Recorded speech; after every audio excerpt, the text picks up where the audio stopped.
महर्षि परशुराम पहुंच जाते हैं जनकपुर। महाराज जनक के यहाँ उसी रंग भूमि में पहुंचे जहां पर समस्त राजागण उपस्थित हैं, महाराज जनक भी उपस्थित हैं। धनुहा के टूटने पर अत्याधिक क्रोध करते हुए महर्षि का वहां पर आगमन होता है। महर्षि का क्रोध देख करके जितने भी राजागण हैं सब भयभीत तो हो गए, क्योंकि समस्त राजाओं को ये पता है कि महर्षि परशुराम जी का क्रोध बहुत कुछ कर सकता है। अनेकानेक प्रकार से क्रोध करते जा रहे हैं। लक्ष्मण जी से रहा नहीं गया। लक्ष्मण जी बोल बैठे, हे नाथ,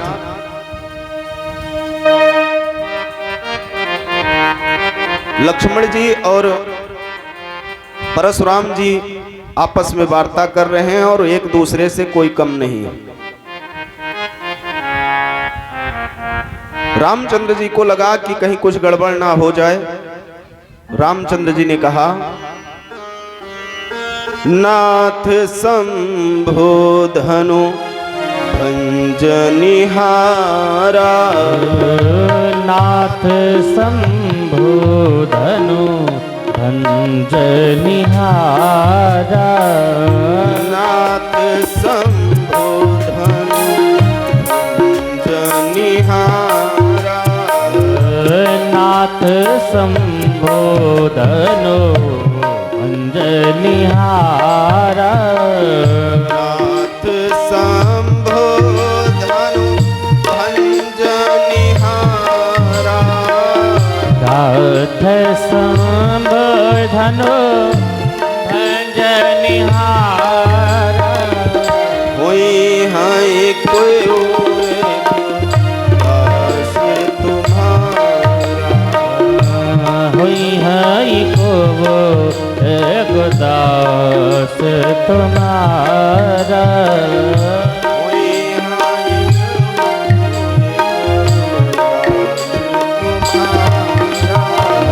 हुई है को एक दास तुम्हारा, नाथ शंभो धनु भंजनिहारा,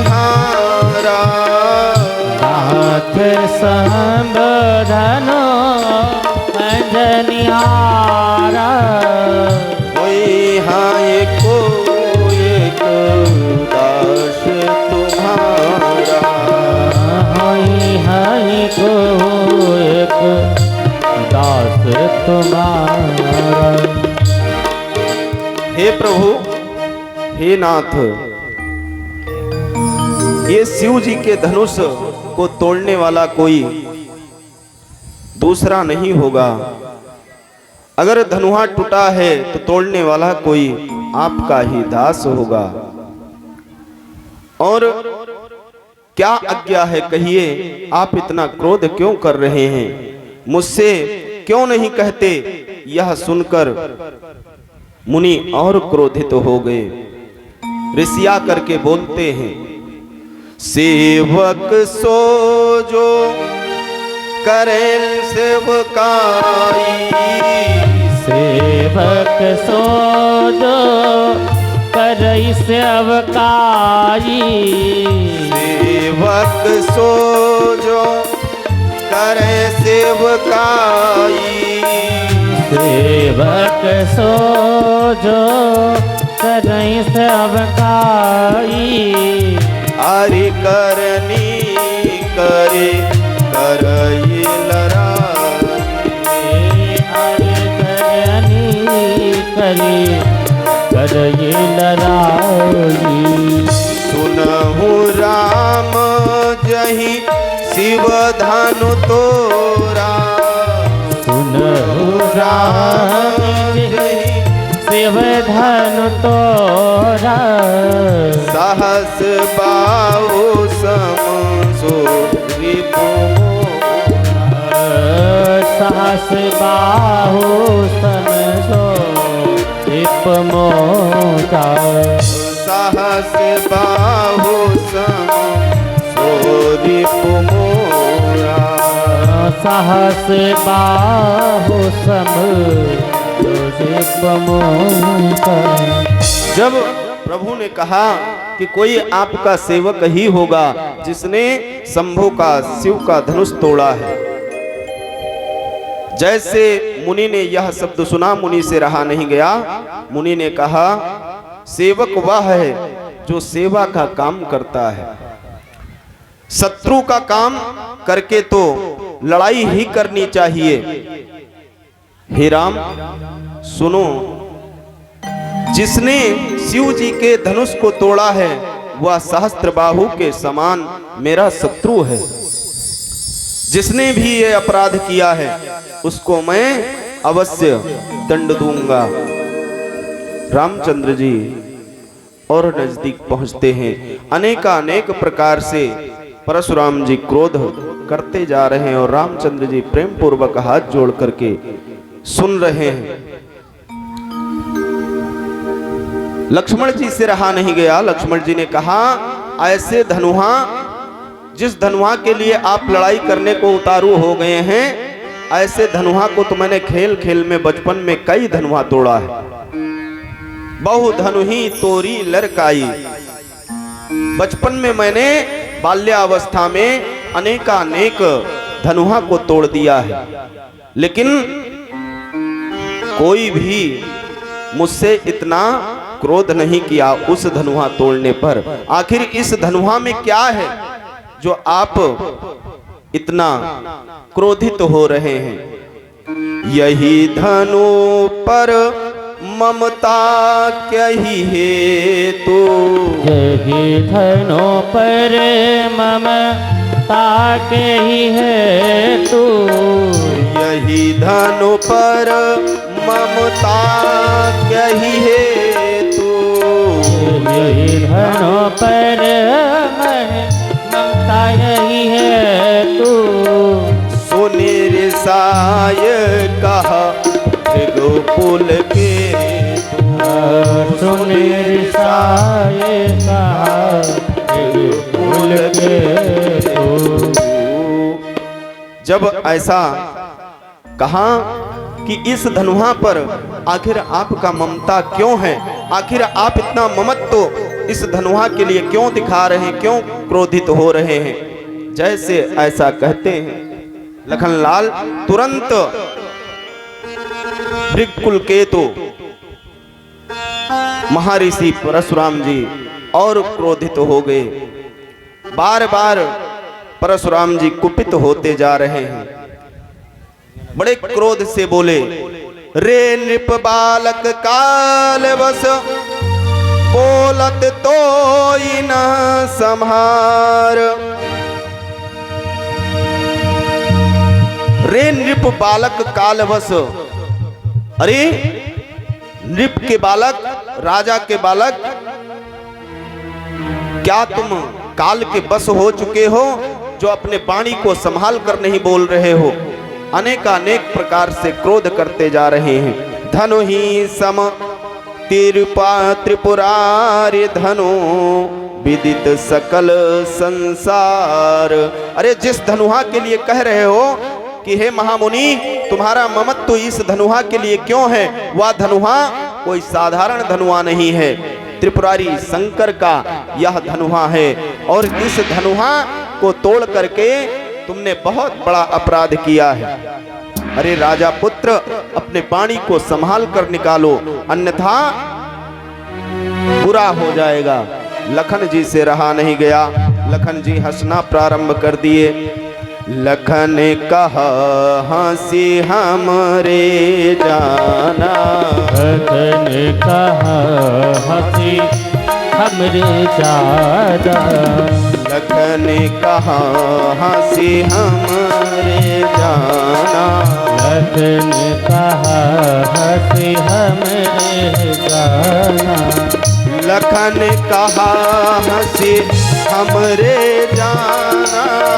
लखन कहा हंसी हमरे जाना। सुनहु देव सब धनुष समाना। सुनहु देव सब धनुष समाना। सुनहु देव सब धनुष समाना। सुनहु देव सब धनुष समाना। लखनलाल जी हंसते हुए मुस्कुराते हुए बोल बैठे, अरे देव, ब्राह्मण देव, आप इतना क्रोध मत करिए।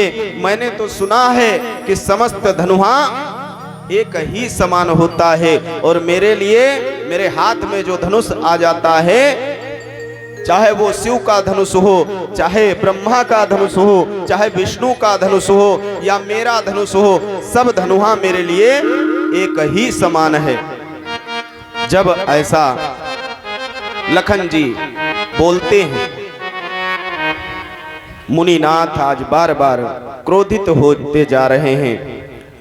पुराने धनुष के तोड़ने में क्या हानि और लाभ। लखनलाल जी ने कहा कि मेरे लिए तो धनुष सब एक समान है, और यह धनुहा तो बहुत जीर्ण हो गया था, पुराना हो गया था। इसको तोड़ने पर क्या हानि हो गया, इससे क्या लाभ था। श्री रामचंद्र जी ने तो इसे नवीन के धोखे से देखा था, लेकिन यह तो टूटने लायक था, जीर्ण था।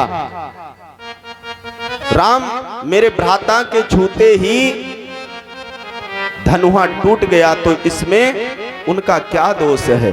बाबा ने लिखा, छुअत टूट रघुपत हूँ न दोषो।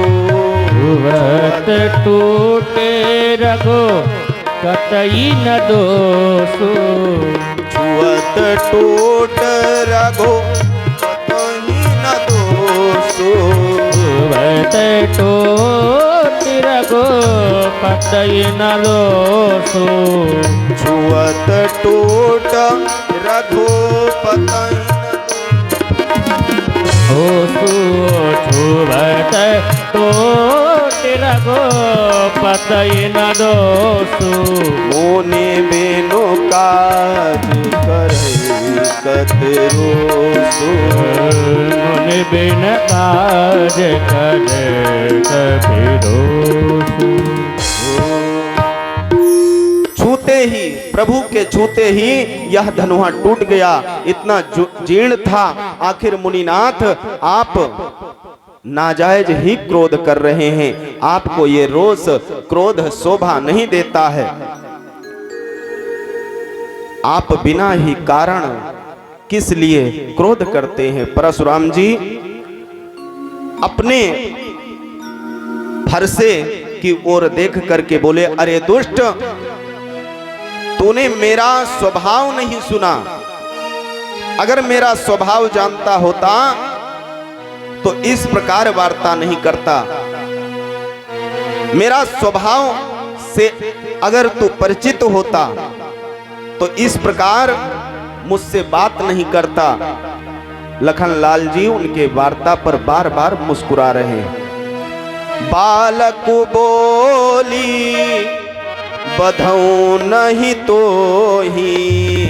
बालक बोली बधऊ नहीं तो ही।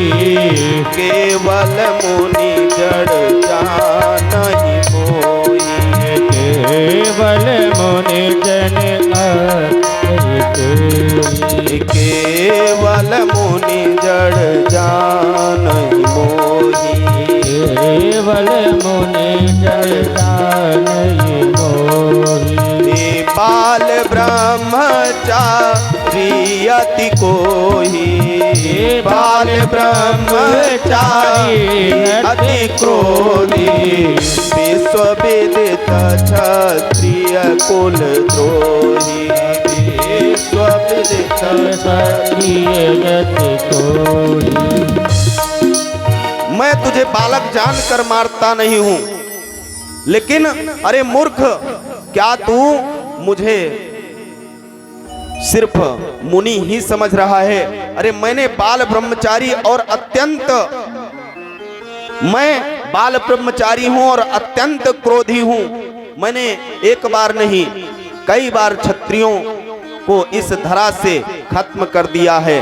क्षत्रिय कुल को मैं शत्रु की भांति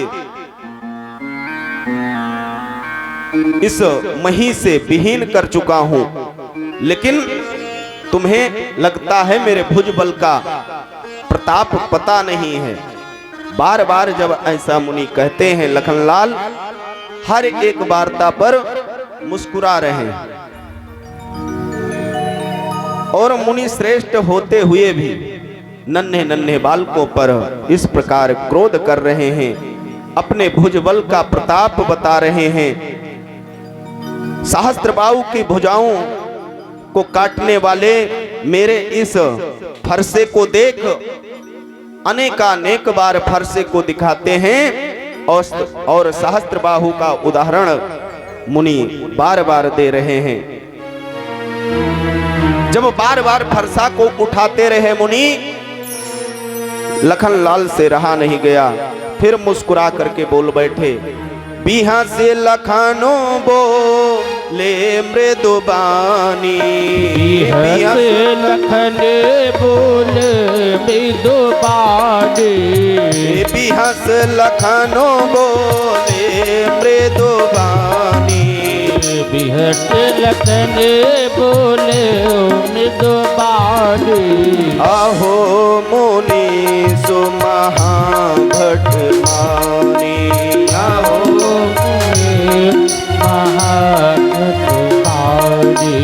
आओ मुनि सुमहाभट मानी,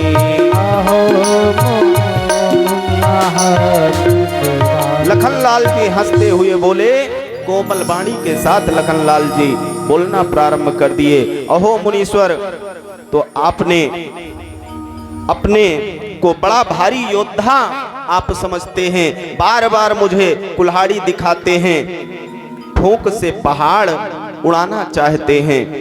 जैसे लखन जी ने ऐसा कहा कि आप तो मानो कुल्हाड़ी दिखा करके जैसे फूंक मारने से धूल, अगर कभी कभी धूल भी नहीं उड़ता है फूंक मारने से, और आप फूंक मार करके पहाड़ उड़ाने की बात कर रहे हैं।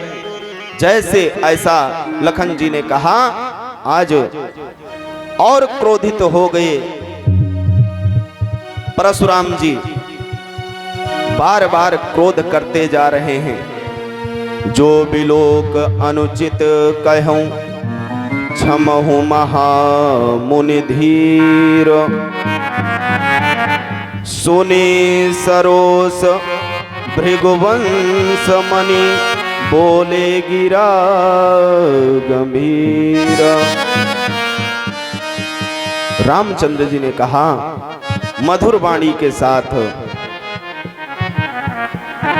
और जब मधुर वाणी से रामचंद्र जी बोलना प्रारंभ कर देते हैं, हे महामुनि, जो भी अपराध हुआ हो उसे क्षमा करिए, यह सुन करके और क्रोध करना प्रारंभ कर दिए कि एक भाई तो मेरा अपमान कर रहा है और दूसरा भाई इस प्रकार कोमल वाणी से मुझे रिझाने का प्रयास कर रहा है। अनेकानेक प्रकार से क्रोध करते जा रहे हैं। लखन कहवा मुनि सुजसु तुम्हारा, लखन कहवा मुनि सुजसु तुम्हारा, तुम्हारी अछत को बर नहीं पारा, तुम्हारी अछत को नहीं पारा। लखन जी ने कहा, हे मुनि, आपका सुयश आपके रहते दूसरा कौन वर्णन कर सकता है।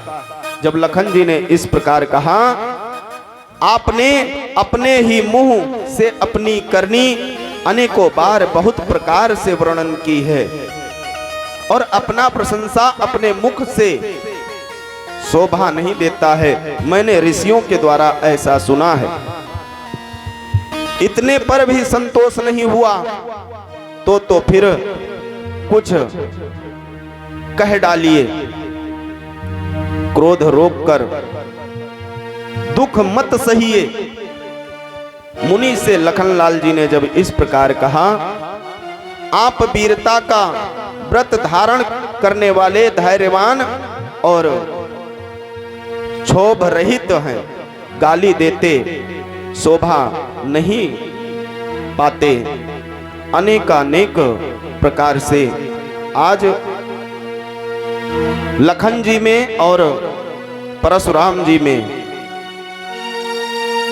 वार्ता हो रहा है। बार बार लखनलाल जी मुस्कुरा करके परशुराम जी को क्रोधित करते हैं। अंतो गत्वा भगवान पुरुषोत्तम रामचंद्र जी जाकर के हाथ जोड़ते हैं और महामुनि शांत हो जाते हैं। लेकिन महामुनि ने कहा कि ये धनुहा आपने अगर तोड़ा है तो मुझे विश्वास तभी होगा जब आप मेरे धनुहा का चाप चढ़ाओगे। भगवान ने तुरंत परशुराम जी के धनुहा को लिया और चाप चढ़ाया।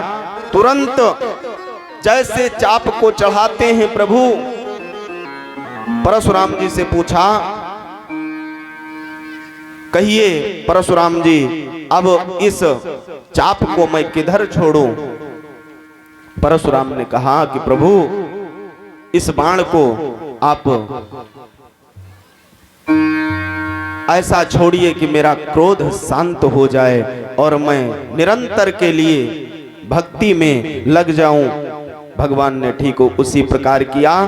प्रेम से बोलिए राघवेंद्र सरकार की। आज दशरथ जी के पास पत्रिका पहुंचा। दशरथ जी को जब पत्रिका प्राप्त हुआ, जनक जी महाराज के द्वारा भेजा गया पत्रिका, दशरथ जी ने उस पत्रिका को पढ़ा, प्रसन्न हो गए, गदगद हो गए। पत्रिका को पढ़ करके ये समाचार मंत्रीगण इत्यादि को बताया गया। तुरंत यथा योग्य जो पत्रवाहक थे उनका स्वागत किया गया। स्वागत करने के बाद बताया गया, आप अतिशीघ्र जनकपुर पहुंचिए और हम सब बारात की तैयारी करके जनकपुर के लिए प्रस्थान करने वाले। इधर अयोध्या में बारात की तैयारी प्रारंभ हो गई। पूरे अयोध्या के जितने भी जन थे सब बारात में सम्मिलित हुए। नए नए वस्त्राभूषण तैयार हुए, नए नए रथ तैयार किए गए। दूल्हे की भांति भरत और शत्रुघ्न को भी रथ में बिठाया गया और वशिष्ठ जी महाराज, दशरथ, सुमंत इत्यादि सबके सब बाराती बन करके रथ पर आरूढ़ होते हैं। पूरे नगरवासी बारात के लिए अयोध्या से प्रस्थान करते हैं जनकपुर के लिए। प्रेम से बोलिए राघवेंद्र सरकार की जय हो। अवध नगरिया से, अवध नगरिया से चलली बरतिया हो, सुहावन लागे, हाँ सुहावन लागे। जनक नगरिया भैले शोर, बड़ा सुहावन लागे। जनक नगरिया भैले शोर, बड़ा सुहावन लागे। जनक नगरिया भैले शोर, बड़ा सुहावन लागे।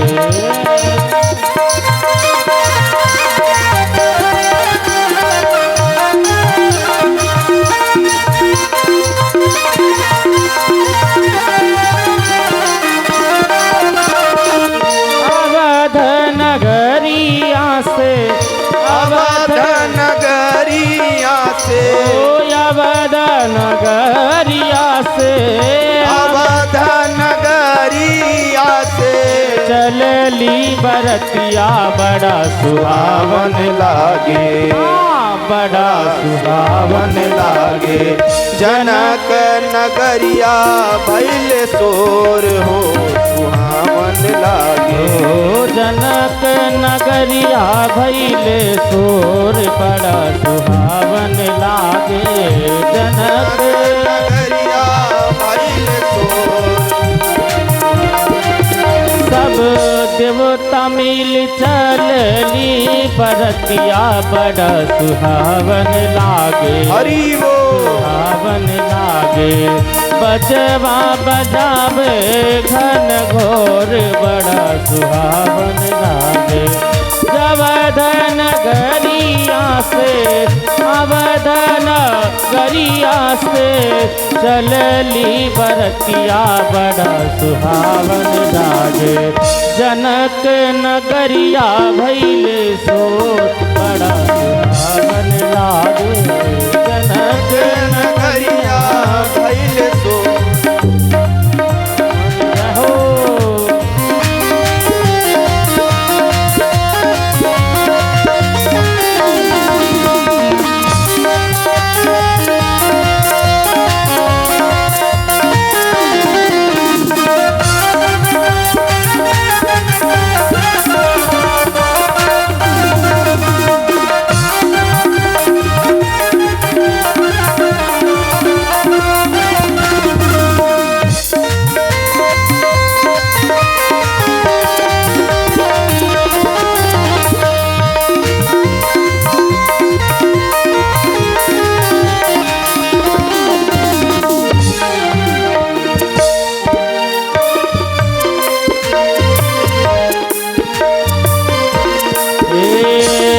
बजवा के शब्द सुने हुल से मोरा मनवा बजवा के शब्द सुने हुल से मोरा मनवा बजवा के शब्द सुने हुल से मोरा मनवा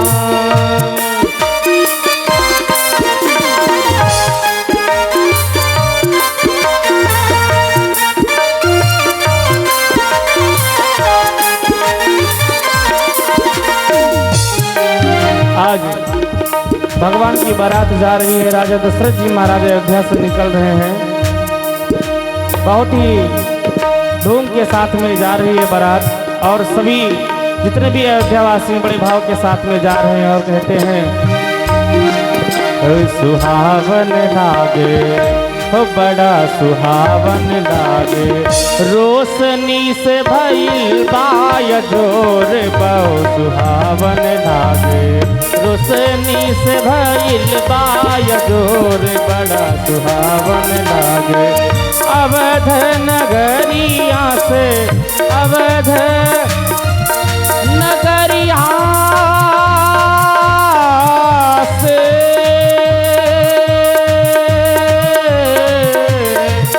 अवध नगरिया से अवध नगरिया से चलली बरतिया बड़ा सुहावन लागे जनक नगरिया भैले सोर बड़ा सुहावन लागे जनक नगरिया भैले सोर बड़ा सुहावन लागे हो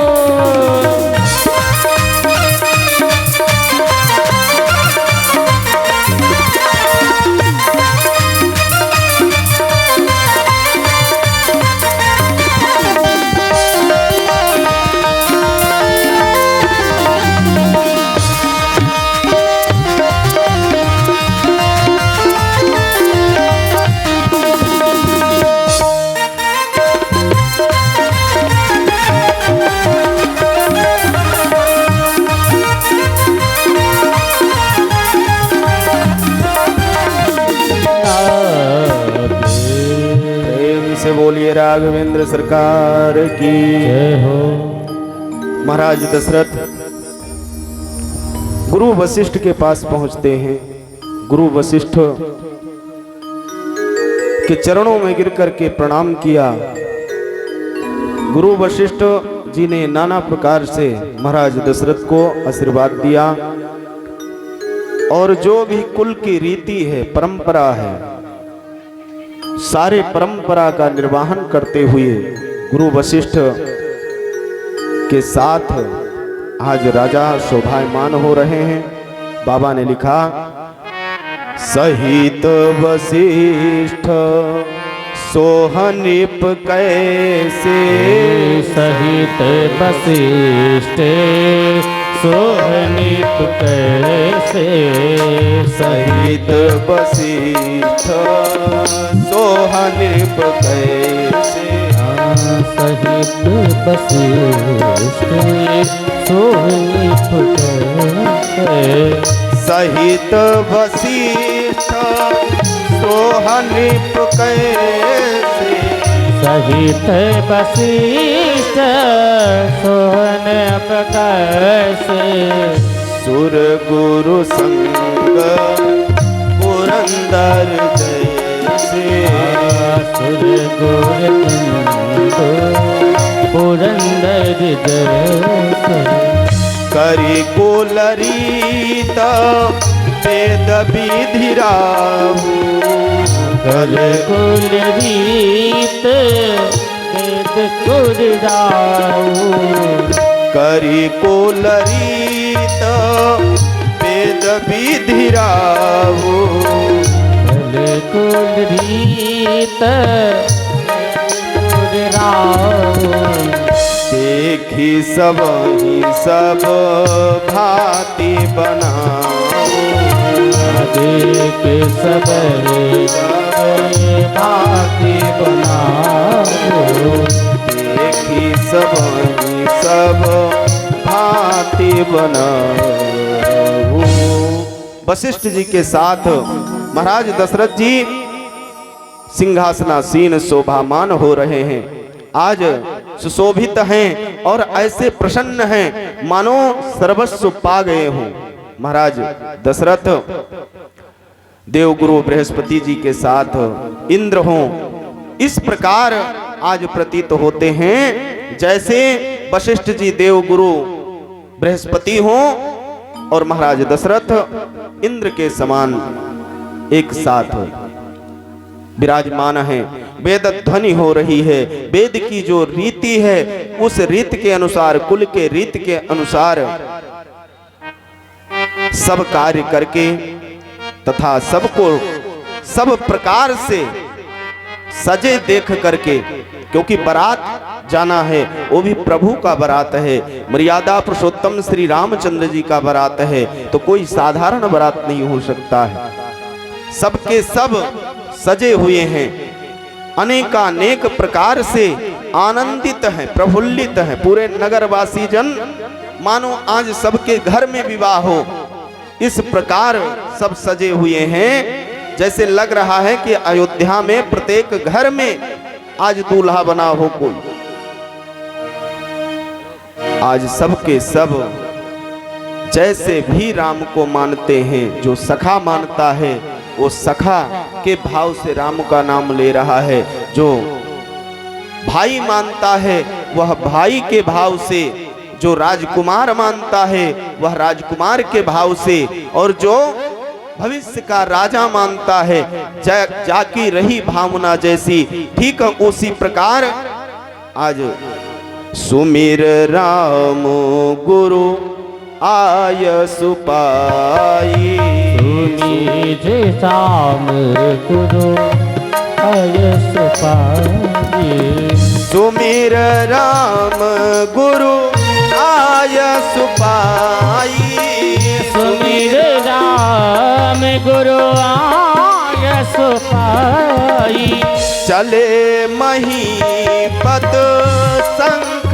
बजाई, चले महीपति बजाई, चले महीपति शंख बजाई, चले महीपति शंख बजाई, चले महीपति शंख बजाई। श्री रामचंद्र जी का स्मरण करके गुरु की आज्ञा पाकर पृथ्वीपति महाराज दशरथ शंख बजा करके बारात देखकर देवता हर्षित हो रहे हैं, आनंदित हो रहे। देवता आज भी गुप्त रूप से आज उस बारात में सम्मिलित होना चाहते हैं। कुछ देवता आकाश मार्ग से ही उस बारातियों के ऊपर पुष्प की वृष्टि कर रहे हैं। इस प्रकार देवता आदि सबके सब मंगलमय का गान कर रहे हैं। फूलों का वर्षा हो रहा है, सबके सब आनंदित हैं। जय हो। साजी बरतिया चले है राजा दशरथ, छत सब बजन बजाई हो।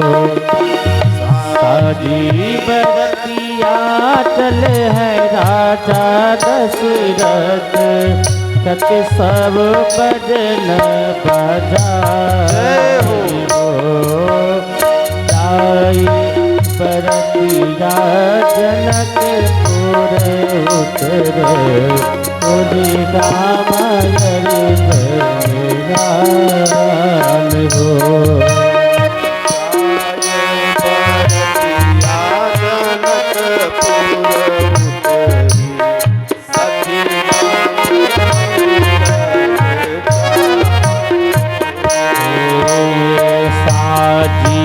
बरतिया चले है राजा दशरथ, छत सब बजन बजाई हो। साई बरतिया जनकपुर पहुँचे, कोने रामायर जयराम हो। बरतिया जनकपुर उतरे, पूरी नामे अर्ज हो।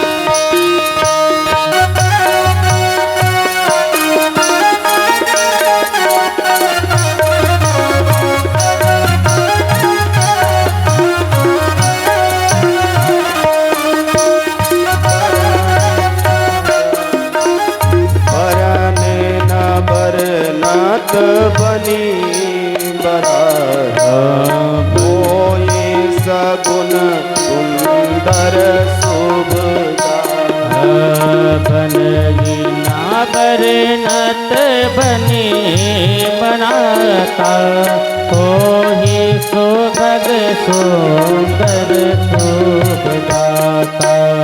बरने ना बनत बनी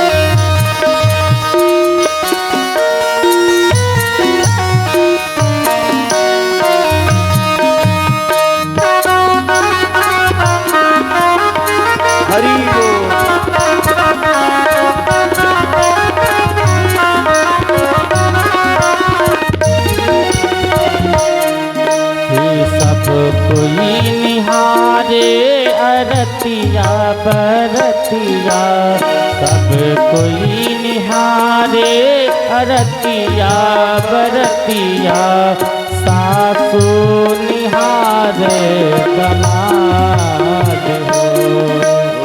सब कोई निहारे अरतिया बरतिया, सासू कोई निहारे अरतिया बरतिया, सासू निहारे दमाद हो। लक्ष्मण निहारे खटोलबा, धन बढ़गी तोरा भाग हो। लक्ष्मण निहारे काट के खटोलबा,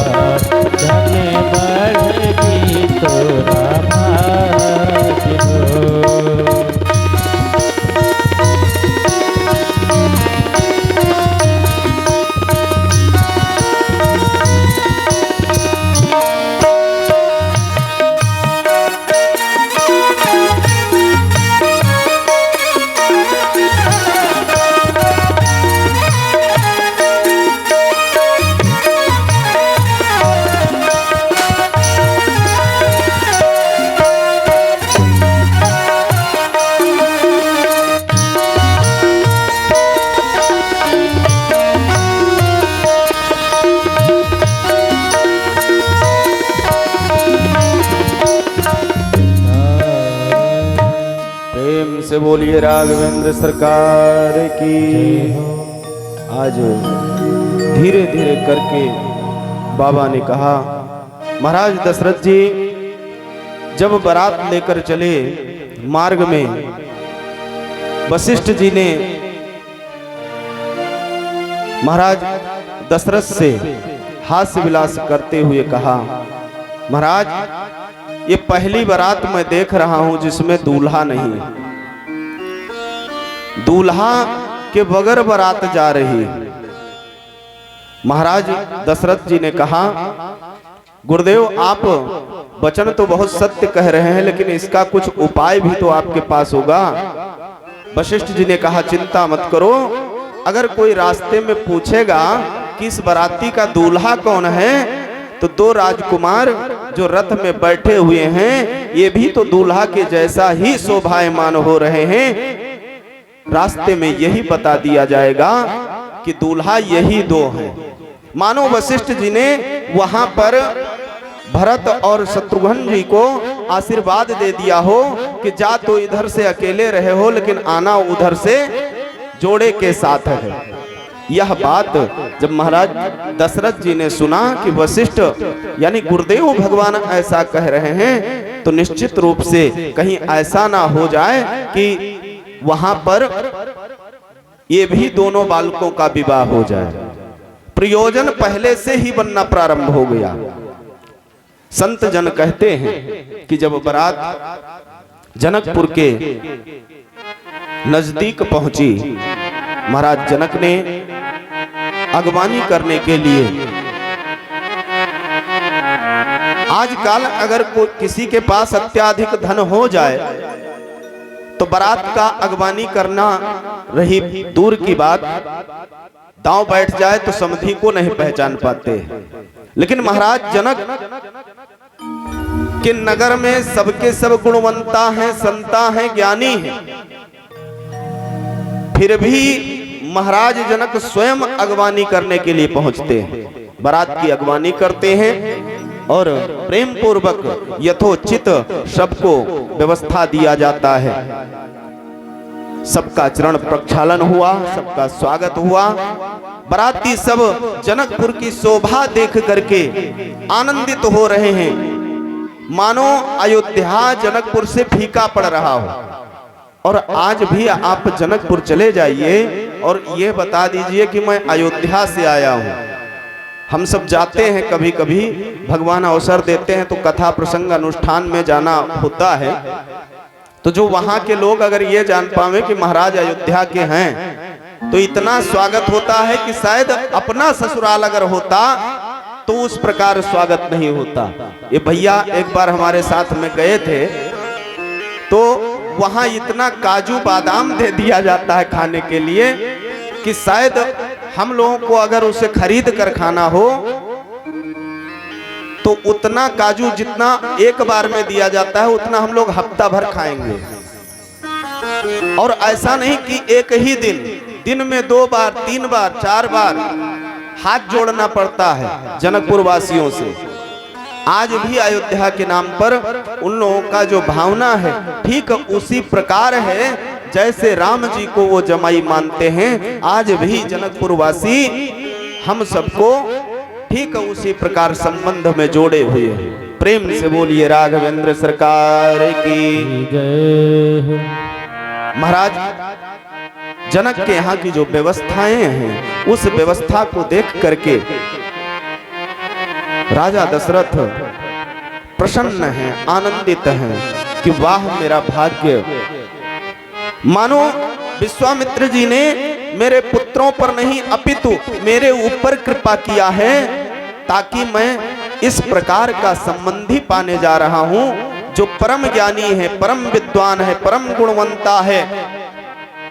महाराज जनक इतने बड़े ज्ञानी थे कि एक बार सुखदेव जी महाराज जी से व्यास जी ने कहा कि तुम्हें विवाह करना पड़ेगा।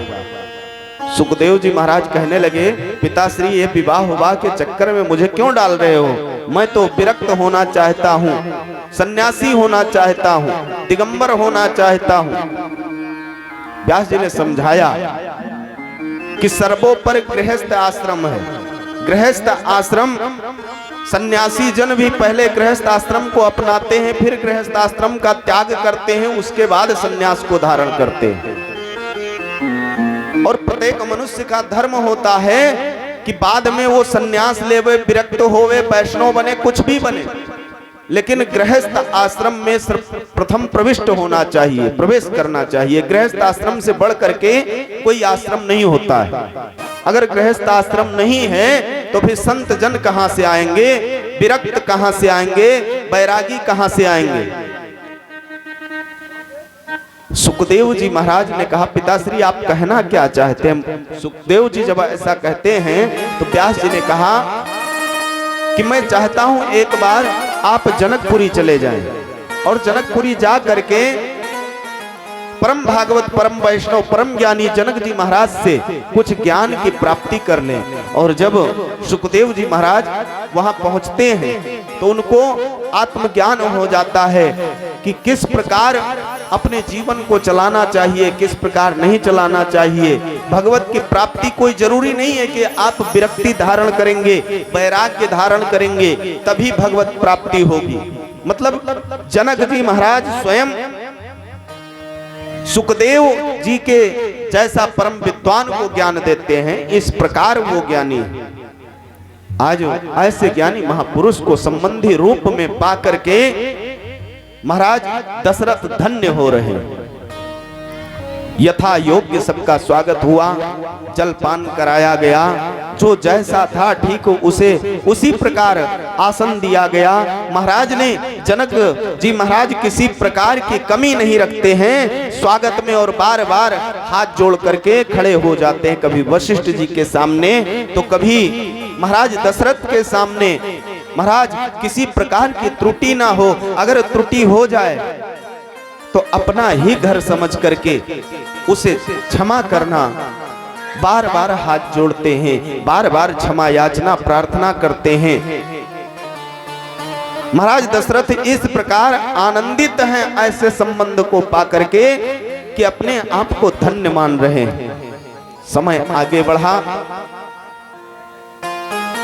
आज सतानंद ब्राह्मण जो कि महाराज जनक के यहाँ के परम विद्वान ब्राह्मण देवता हैं, सतानंद ब्राह्मण को बुलाया गया और विवाह सुनिश्चित हुआ। माड़ो सजाया गया, माड़ों के अंदर राम जी को बिठाया जाता है। सर्वप्रथम राम जी को जब बिठाया गया, जनक जी ने विचार किया कि राम जी का जो शोभा है और यहाँ 4 कन्याएं हैं, सब मिला करके महाराज दशरथ को 4 पुत्र हैं। अगर एक एक करके सबका विवाह एक साथ ही कर दिया जाए तो आनंद आ जाएगा। प्रस्ताव लेकर के पहुंच गए महाराज दशरथ के पास। महाराज दशरथ ने वशिष्ठ जी से आज्ञा लिया, वशिष्ठ जी ने आज्ञा दिया, विश्वामित्र जी ने आशीर्वाद देते हुए आज्ञा दिया।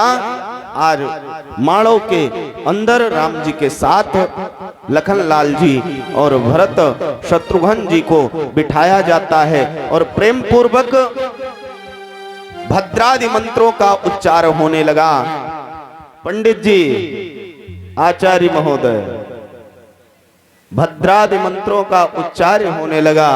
आज पंडित रूप में सतानंद ब्राह्मण और इधर से स्वयं वशिष्ठ जी महाराज और विश्वामित्र इत्यादि महामुनि बैठे हुए हैं। वर पक्ष से महाराज बिल्कुल गदगद हैं।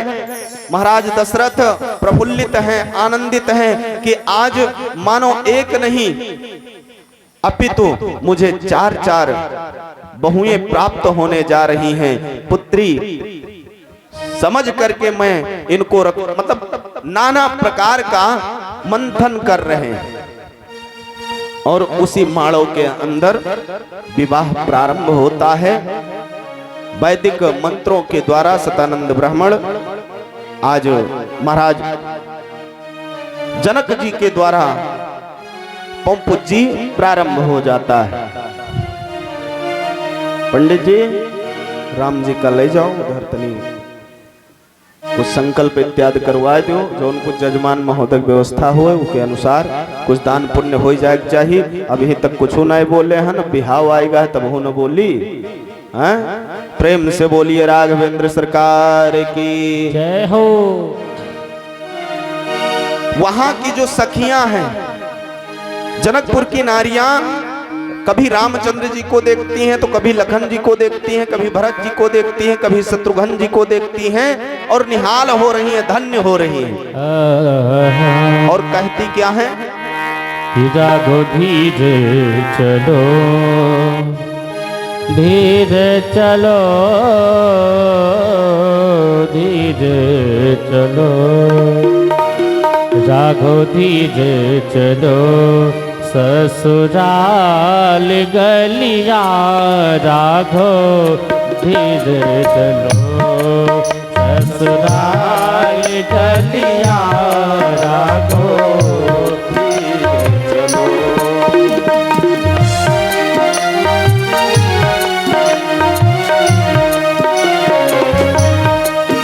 ओ धीरे चलो, धीरे चलो, धीरे चलो, धीरे चलो, साधो धीरे चलो, ससुराल गलिया राघो धीरे चलो, ससुराल गलिया चलो।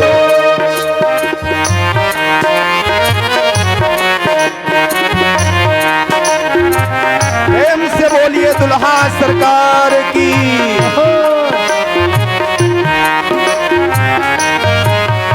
और सखिया कहती है वहां की, अरे मिथिलापुर की नारी नवेली, मिथिलापुर की नारी नवेली, मिथिलापुर की नारी नवेली, मिथिलापुर की नारी नवेली, मोहित छब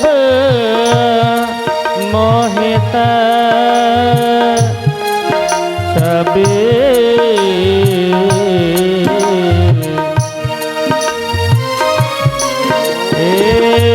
मोहित छवि लख रंग रलिया राघो धीरे चलो, ससुराल गलिया राघो धीरे चलो, ससुराल गलिया राघो धीरे चलो। अरे गोला वोला इनको मंगाए हो तो दरुआ दो।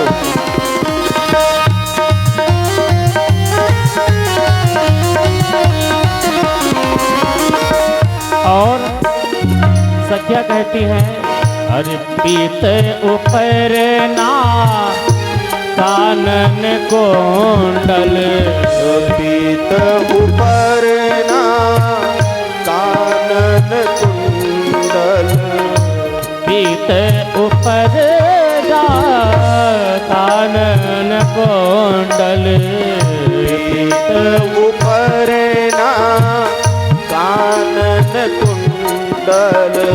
और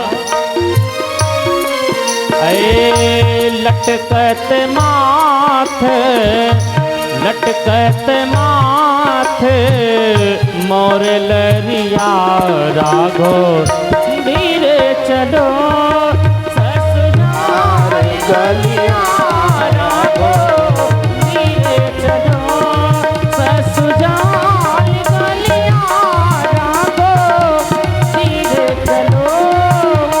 जय हो।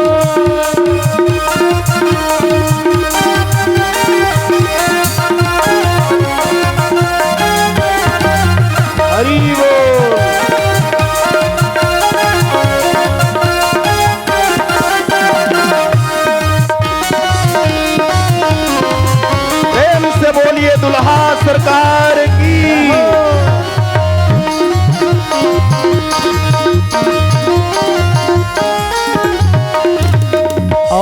क्या कहती हैं? अरे तुम ही पिलो के ना नजरा लगावे, तुम ही पिलो के ना नजरा लगा, तुम ही पिलो के ना नजर लगावे, तुम ही पिलो की ना नजरा लगावे।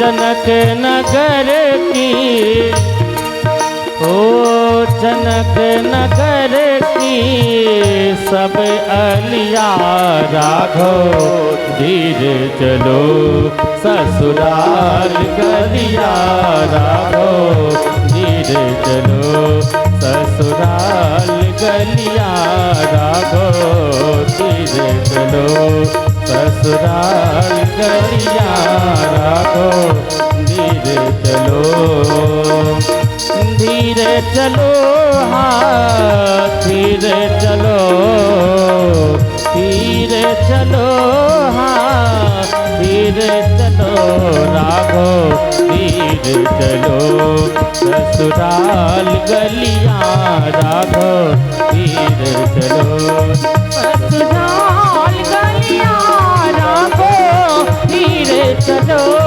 ससुराल गलिया राघो, धीरे चलो ससुराल गलिया राघो, बच के चलो ससुराल गलिया राघो, बच के चलो।